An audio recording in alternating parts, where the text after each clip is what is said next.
Hey everyone, and welcome back to the channel. Today, we re-diving deep into the Pride Lands to explore one of cinema's most iconic characters, Simba.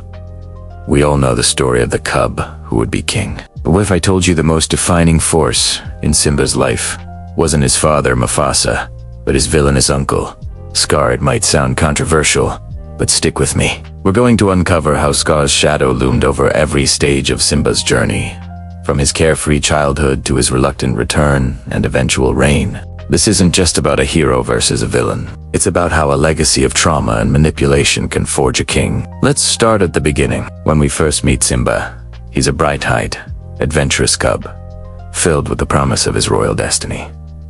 His world is perfect. He has a powerful and loving father in Mufasa, a wise mentor, and the entire Pride Lands as his future kingdom. He sings about how he just can't wait to be king, and at that point, his understanding of kingship is all about power and getting his own way. It's an innocent, childlike perspective, shaped entirely by Mufasa's benevolent rule. But lurking in the shadows is Scar, Mufasa's bitter and cunning brother. From the very first scene, Scar begins his subtle campaign of manipulation. He sees Simba not as a nephew, but as an obstacle. Think about their first real interaction. Scar preys on Simba's curiosity and desire to prove his bravery, planting the seed of the elephant graveyard in his mind. He cleverly frames it as a test of courage, a place only the bravest lions go. For a cub desperate to impress his dad and live up to his title, this is irresistible bait.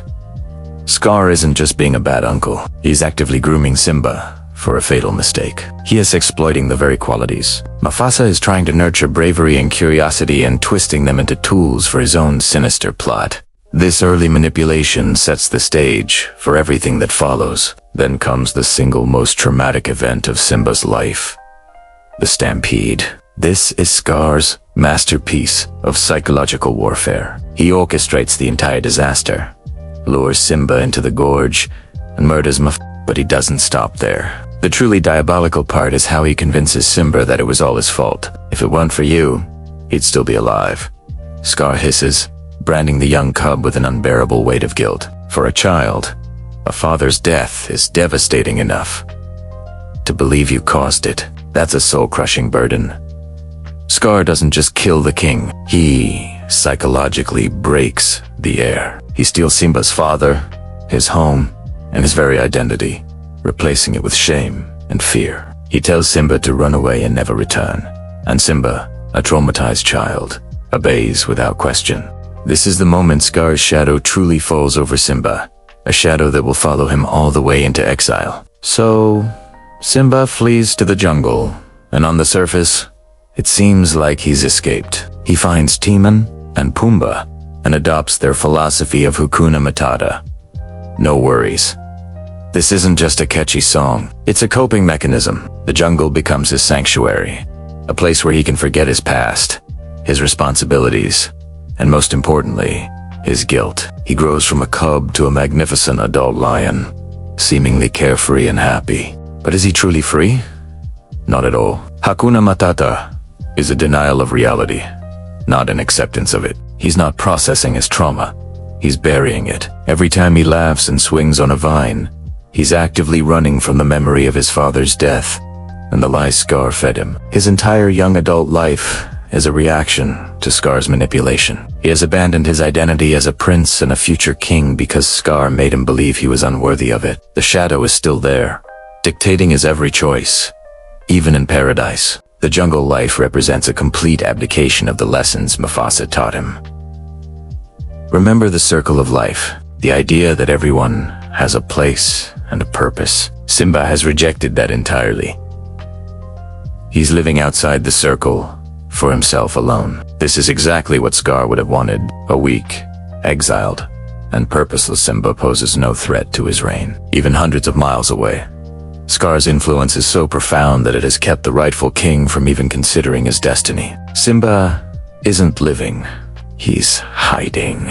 The shadow of Scar has turned the once proud prince into a self-imposed exile, content with a life of insects and leisure because it is easier than confronting the ghost of his past. Then, destiny comes calling in the form of Nala, Her arrival shatters Simba's carefully constructed paradise. She brings news of the Pride Lands, devastation under Scar's rule. The lush kingdom is now a barren wasteland. This is the first time Simba is forced to confront the real-world consequences of his absence. Nala represents his past and his duty, reminding him of who he was born to be.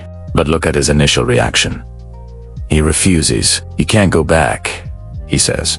But he's really talking to himself. The guilt and fear that Scar instilled in him are still a powerful prison. He argues with Nala, projecting his own insecurities. He hasn't forgotten his past. He's terrified of it. This is where Rafiki steps in. The wise mandrill doesn't just tell Simba to go back. He helps him confront the past head-on. The past can hurt, Rafiki says, but the way I see it, you can either run from it or learn from it. This is the turning point. It is the first time anyone has offered Simba a way to deal with his trauma besides ignoring it. And then, of course, Mufasa's spirit appears in the clouds. Remember who you are, he commands. This is the moment Simba finally begins to break free from Scar's psychological grip. He realizes he's been running from Mufasa's son, not just from Scar's lie. He has to reclaim his identity, not for revenge, but to restore the circle of life. His return isn't just a physical journey home. It is a psychological battle to step out of the shadow and into the light of his own legacy. When Simba finally returns to Pride Rock, he's not the same cub who left. He's an adult, strong and determined.